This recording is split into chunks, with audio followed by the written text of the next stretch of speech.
Hello everyone, welcome back to my channel wisdom academy. I am Komal Dikshit and I hope आप सब लोग बहुत अच्छे होंगे। आज इस वीडियो में हम डिस्कस करने वाले हैं कि जब हम केवीएस पीआरटी इंटरव्यू के लिए प्रिपरेशन कर रहे हैं, पीआरटी क्यों, किसी भी पोस्ट के लिए, टीजीटी पीजीटी किसी भी पोस्ट के लिए हम इंटरव्यू की प्रिपरेशन कर रहे हैं, तो हम उस टाइम पे करंट कौन कौन सी तैयार करके जाएं। ठीक है, मीन्स किन करंट को हमें छोड़ना नहीं है, करंट अफेयर्स को हमको पढ़ना है। आई नो मैं इस वीडियो के लिए थोड़ा लेट हो गई। आप लोगों के बहुत सारे कमेंट थे कि करंट अफेयर कौन सी करे, करंट अफेयर कैसी करे, उस पर वीडियो बनाओ। बट उस टाइम पे मैं केवीएस के डेमो अपलोड कर रही थी, तो इस पर ध्यान नहीं दे पाई। और वैसे भी देखो, अगर मैं उस टाइम पे वीडियो बनाती भी ना करंट अफेयर की, तो उस टाइम की करंट अफेयर प्रिपेयर करके कोई फायदा नहीं था। करंट का मतलब ही क्या होता है, जो करंट में अभी चल रहा है, तो हमें वो चीजें ध्यान रखनी है ना। तो केवीएस के इंटरव्यू देखो मई में हो रहे हैं, मई और जून में पीआरटी म्यूजिक की डेट है, प्रिंसिपल की डेट है इंटरव्यू की। तो अब के करंट करने में भी हमारा फायदा है। अगर हम पहले के करंट करेंगे ना, मार्च की, अप्रैल की, वो हमसे पूछी गई नहीं, वो फायदा नहीं है। ठीक है, तो इंटरव्यू में हमें किस तरीके की करंट प्रिपेयर करनी है और स्पेशली क्या क्या प्रिपेयर करके ही जाना है, आज इस वीडियो में हम वो डिस्कस करने वाले हैं। ठीक है, मीन्स इसके अलावा आपको जो प्रिपेयर करना है वो आप कर सकते हो, उसमें कोई प्रॉब्लम नहीं है। बट जो चीजें मैं यहाँ पे बोलूंगी ना, वो आपको छोड़नी नहीं है, वो आपको करके जानी है इन एनी हाउ। ठीक है, तो देखो, सबसे पहली बात, 2017 में अलग अलग स्टेट्स में इंटरव्यू हुए थे, और 2019 में जहाँ पे मोस्ट प्रोबेबली बहुत कम बच्चों के बाहर इंटरव्यू हुए थे, अदरवाइज जो उनका होम टाउन था वहां पर ही उनके इंटरव्यू हुए थे, होम टाउन के आसपास। तो अगर मान लो 2000 सब कुछ चेंज कर दिया, इस बार पैटर्न वगैरह सब कुछ चेंज है, 2023 में अगर फिर से अलग अलग स्टेट में इंटरव्यू होता है ना, और आपका दिल्ली में या जहाँ पे भी आप रहते हो उसके अलावा कहीं और इंटरव्यू पड़ता है, तो सबसे पहले आपको तो वहाँ के सीएम कौन है, ठीक है, सीएम कौन है और वहाँ के गवर्नर कौन है, उनका नाम आपको याद होना चाहिए। ठीक है, फिर वहाँ की कोई भी लोकल डिश हो जाए, जैसे कि मेरा मुंबई में इंटरव्यू था, तो मेरे से जनरली बस ऐसा क्वेश्चन पूछा था कि यहाँ का फेमस चीज क्या है, कि मतलब मुंबई की कौन सी डिश फेमस है, क्योंकि मैंने बायोडेटा में लिखा था मैं दिल्ली से हूँ, मैंने इंट्रोडक्शन में भी बोला था मैं दिल्ली से हूँ, तो उन्होंने बोला कि मुंबई की कौन सी डिश फेमस है, तो ऑब्वियसली बड़ा पाव हम सबको पता है ना।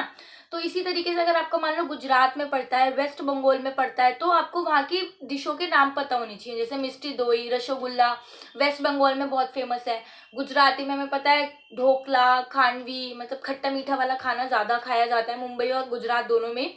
तो बेसिकली ये इसका कहने का मतलब है कि अगर आपका इंटरव्यू किसी भी स्टेट में पढ़ रहा है ना, तो आप बेसिक नॉलेज लेकर के चलना उस स्टेट के बारे में। उसमें क्या आ जाएगा, वहाँ का सीएम कौन है, वहाँ का गवर्नर कौन है, वहाँ पर कितने जिले हैं, अगर क्वेश्चन पूछे तो। वैसे तो वो देखो, ये कोई यूपीएससी का इंटरव्यू नहीं है, बट फिर भी यूपीएससी से कम तो नहीं ले सकते ना हम, क्योंकि हमारे लिए तो इंटरव्यू ही है ना, हमको तो बिल्कुल सीरियस लेना है। तो वो इतना ज्यादा डीप में नहीं जाएंगे, बट हाँ, एजुकेशन से रिलेटेड जो भी चीजें वो पूछ सकते हैं, उसके लिए हमको प्रिपेयर होना है। तो सीएम हो गया, गवर्नर हो गया, वहाँ पे जिले कितने हैं, खाना कौन सा फेमस है, डांस कौन सा फेमस है, और कोई स्पेशली त्योहार हो तो वो हमें पता होना चाहिए। जैसे जो हमारे नॉर्थ ईस्ट के त्योहार हैं, जैसे बिहू कितना इंपॉर्टेंट है, कितने टाइम में कितनी जगह में पूछा जाता है।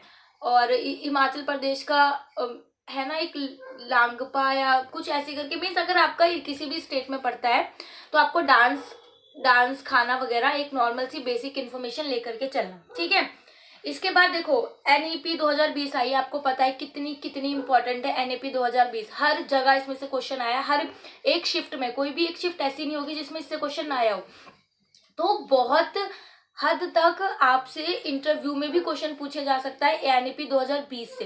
तो एनईपी 2020 आपको अच्छे से, बहुत अच्छे से करके जानी है। इसके साथ इसका करंट में क्या लेना देना है, करंट में ये लेना देना है कि इसको बोला जा रहा है, जैसे केवीएस एक एंटोनियम्स बॉडी है, तो ऐसा बोला जा रहा है कि एनईपी 2020 को अपनाने वाला सबसे पहले केवीएस ही अपनाएगा।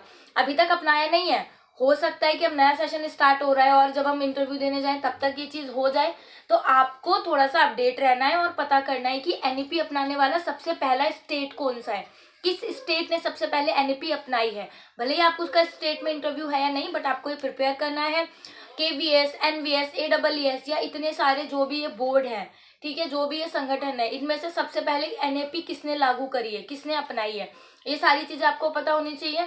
और आपको पता है एनईपी में भी लगातार कुछ ना कुछ चेंज हो रहे हैं, मीन्स अभी एकदम से ऐसे संशोधन नहीं हुए हैं कि संशोधन हो गया इसके तहत इसमें, ये नहीं, अभी ऐसा कुछ नहीं हुआ है। बट आपको पता है कि जो उनमें हेड उनके डिसाइड किए गए होंगे, जैसे कि जो हमारी शिक्षा, पहले इसको मानव संसाधन विकास मंत्रालय के अंदर आता था, लेकिन अब अलग से एजुकेशन मिनिस्ट्री बना दिया, शिक्षा मंत्रालय। तो उसके हेड, सब हेड चेंज हो गए हैं, है ना। पहले जो हेड थे, हेड तो वही है, बट सब हेड चेंज हो गए हैं। तो वो हमको पता करके जाना है कि हाँ वो चेंज हो गए और हम अपडेट है। मैं ये कहना चाह रही हूँ कि जब एनएपी 2020 आप पढ़ो ना, तो जिस दिन आपका इंटरव्यू, उससे ठीक एक दिन पहले बैठ के पढ़ना, और जो भी चेंजेस हुए होंगे ना उसको याद कर लेना, ठीक है। दूसरी चीज तो ये, और तीसरी चीज है कि जिस दिन आपका इंटरव्यू होगा उस दिन का आपको न्यूज़पेपर जरूर पढ़ के जाना है। भले ही वो उसमें से क्वेश्चन पूछे या नहीं पूछे, बट आपको उस दिन का न्यूज़पेपर जरूर पढ़ना है। उससे पहले के पढ़ रहे हो नहीं पढ़ रहे कोई मतलब नहीं है, बट उस दिन का इंटरव्यू जरूर पढ़ना है। देखो, मैंने आपके साथ ऑलरेडी शेयर करा है कि मुंबई वाले इंटरव्यू में बस ऐसे ही कोई न्यूज़पेपर पढ़ रहा था स्कूल के बाहर बैठ के, हम जल्दी पहुंच गए थे। 9 बजे से केवीएस के इंटरव्यू स्टार्ट थे, हमारी 8 बजे एंट्री थी। हम 7 बजे 6:30 बजे पहुंच गए थे, क्योंकि दिल्ली से गए थे और मुंबई में इंटरव्यू था। तो सब बाहर ही बैठ के ऐसे पढ़ रहे थे। तो फ्रंट कवर पे ना हेडिंग थी कि जो हमारी इंडिया की जो जीडीपी है ना इस साल इतनी बताई गई है। तो बस जस्ट एक लाइन मैंने इसे पढ़ ली, और उस टाइम पे 7.3% थी। और बाई चांस की बात या बाई लक आप बोल लो कि इंटरव्यू में मुझसे उन्होंने यही क्वेश्चन पूछ लिया। आप सोचो, जो हमारे इंटरव्यू में आ रहे हैं वो प्रोफेसर होंगे, इतनी बड़ी बड़ी पोस्ट पर वो होंगे ऑलरेडी। तो सबको न्यूज़पेपर पढ़ने की हैबिट होती है ना। मोस्टली जो हमारी जनरेशन भले ना पढ़े, पर जो हमसे पहले वाली जनरेशन थी वो न्यूज़पेपर को बहुत वैल्यू देती है ना। तो हो सकता है कि जब आप पैनल में जाओ तो वो भी सुबह का न्यूज़पेपर पढ़ के आए हो, क्योंकि इतनी बड़ी बड़ी पोस्ट पर है, सबको रीडिंग हैबिट्स होती हैं। तो हो सकता है वो भी न्यूज़पेपर पढ़ के आए हो, और उन्होंने अगर कोई क्वेश्चन कर दिया तो ये आपका नेगेटिव चला जाएगा कि एज अ टीचर आपने न्यूज़पेपर नहीं पढ़ा। नेगेटिव भी छोड़ो, बट अगर आपने उसका आंसर कर दिया, जो भी क्वेश्चन उन्होंने पूछा न्यूज़पेपर में से, और उन्होंने आपने आंसर कर दिया, तो ये तो पॉजिटिव चीज है ना कि आप केवीएस इंटरव्यू में स्कूल में घुसने से पहले तक आप अपडेटेड हो। मतलब जस्ट उस दिन का न्यूज़पेपर भी आप पढ़ के आ रहे हो, आपको उसके बारे में भी नॉलेज है, यानी कि करंट अफेयर आपका कितना अच्छा है। इससे चीज उनको पॉजिटिव मैसेज मिलेगा। तो आपको न्यूज़पेपर जरूर पढ़ के जाना है, और न्यूज़पेपर में फालतू की चीजें नहीं पढ़नी। मान लो किसी की कोई नई पोस्टिंग हुई है, नई कुछ भी चीज हुई है, वो पढ़ना है, या कोई जीडीपी कितनी क्या है, क्या किसी ने कोई अनुमान लगाया है कि कितनी जीडीपी जा सकती है, कितनी गिर सकती है, करेंसी क्या रहने वाली है। कुछ ऐसे हॉट टॉपिक जो होते हैं वो आपको पढ़ के जाने, ठीक है। ये तो करंट में करना ही है। अब एक चौथी चीज, अब जो हमारी अब जो करंट हो रही है ना, मार्च की, जून की, मार्च की नहीं, मई की, जून की, वो अब आप पढ़ना स्टार्ट कर दो। जो हमारे हॉट टॉपिक पढ़ रहे हैं, जो भी हमारे बन रहा है, अब आपको पढ़ना चाहिए और इनके बारे में नॉलेज होनी चाहिए। अगर इनसे रिलेटेड कोई भी हमारे कुछ भी चीजें आ रही है, अब जैसे कोई भी हो, कोई भी स्कीम लागू हो रही है, जैसे आयुष्मान योजना हो गई, इंद्रधनुष योजना हो गई, कोई भी, मैं जस्ट ये एग्जांपल दे रही हूँ। अगर इन दिनों में कोई भी वो योजना लागू हो रही है तो वो आपको पता होना चाहिए, ठीक है। जैसे कि अभी एक हॉट टॉपिक बन रहा है, केरला स्टोरी, एक मूवी है केरला स्टोरी। आई होप आप में से बहुत सारे लोगों ने देखी होगी, देखनी चाहिए, बहुत सारों ने देखी होगी। तो उसको बैन करने की बात हो रही है, तो उसमें ऐसा क्या है कि क्यों उसको बैन करा जा रहा है। तो यहाँ से आपसे एक इंटरकनेक्ट करके क्वेश्चन कर सकते हैं कि लेट सपोज हमने आपको करेला में पोस्टिंग कर दी, और इन केस आपको लगता है कि वहां पे ऐसा कुछ आपकी बच्चियों के साथ हो रहा है, 11th-12th की गर्ल्स के साथ, या कोई भी टीचर है केरला की उसके साथ अगर ऐसा कुछ हो रहा है, तो आप क्या करोगे। तो ऐसा कुछ के लिए कैसा कुछ हो रहा है, कैसा कुछ के लिए आपको पता होना चाहिए कि क्या है, केरला में क्या हो रहा है, ठीक है। मान लो बहुत सारे बच्चों की केरला में पोस्टिंग होगी, तो हो सकता है आप उसमें से एक हो, मैं उसमें से एक हूँ, कोई भी ये हो सकता है। तो हमें उसके बारे में पता होना चाहिए। अगर आप लोगों ने केरला स्टोरी नहीं देखी तो वो आप देखो, भले ही मूवी मत देखो, बट आप न्यूज चैनल खोल करके देखो। हर पूरे पूरे दिन ना इसी पर लेकर के डिबेट चल रही है, केरला स्टोरी के बारे में, इसको बैन कर दो, ये कर दो, डिबेट हो रही है। क्या आपकी नज़र में ये सही है, आपकी नज़र में गलत है, वो पता होना चाहिए। और इससे रिलेटेड जो न्यूज़पेपर में चीज़ें आ रही है वो पता होना चाहिए। जैसे कि पिछले 10 सालों में 10 साल या 5 साल में 32,000 मामले आए हैं धर्म रूपांतरण के। तो मतलब जो लड़कियां होंगी क्रिश्चियन, हिंदू, उन्होंने अपना धर्म चेंज करके इस्लाम कबूल कर लिया, तो 32,000 मामले आए हैं। तो ऐसा क्या हो रहा है वहां पे, ऐसा क्यों है, ठीक है। और ये 32,000 लड़कियां अब कहाँ है, कहाँ नहीं है, ये जो थोड़ा सा डेटा फैक्ट है, ये सब हमें पता होना चाहिए। तो जो भी अभी करंट में चीजें हो रही हैं वो अभी आपको पढ़ के रखनी है, पढ़ना स्टार्ट कर दो, क्योंकि इंटरव्यू की डेट आएगी तो हाईएस्ट जून या जुलाई तक जाएगी। तो अभी की करंट की चीजें पता होनी चाहिए, ठीक है।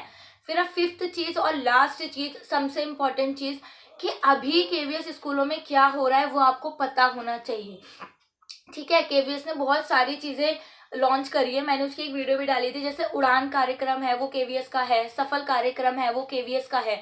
तो सफल क्या है, उड़ान क्या है, ये पता होना चाहिए। जैसे उड़ान में क्या है कि अगर बच्चे का 5 किलोमीटर से ज्यादा दूर कहीं पर आता है, 50 किलोमीटर से दूर, तो बच्चे को हवाई यात्रा दी जाएगी और ये स्कूल की तरफ से निःशुल्क होगा। मीन्स इसका खर्चा सरकार उठाएगी, बच्चा फ्री में जाएगा। ट्रेन से भी जा सकता है, एरोप्लेन से भी जा सकता है। तो यही था उड़ान। मतलब बच्चे को फैसिलिटीज नहीं मिलती आने जाने की, घर वालों के पास पैसा नहीं है तो बच्चे को वो नहीं भेजते बाहर, अपने स्टेट से बाहर। तो अब वो जा पाएगा, उसका खर्चा सरकार उठाएगी। ये उड़ान योजना के अंतर्गत है।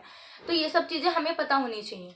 अब जैसे कि मान लो आप जिनका इंटरव्यू दिल्ली में हो गया, नोएडा में हो गया, तो बहुत सारे टीचर वर्किंग है ऑलरेडी यहाँ पे। तो आपको पता होगा मिशन बुनियाद चल रहा है ना। मिशन बुनियाद 11 मई से 10 जून तक सारे दिल्ली के सरकारी स्कूलों में चलाया जा रहा है, 1st to 5th क्लास के लिए और 6th to 8th क्लास के लिए। तो ये कुछ चीजें हैं कि जो आपको पता होनी चाहिए।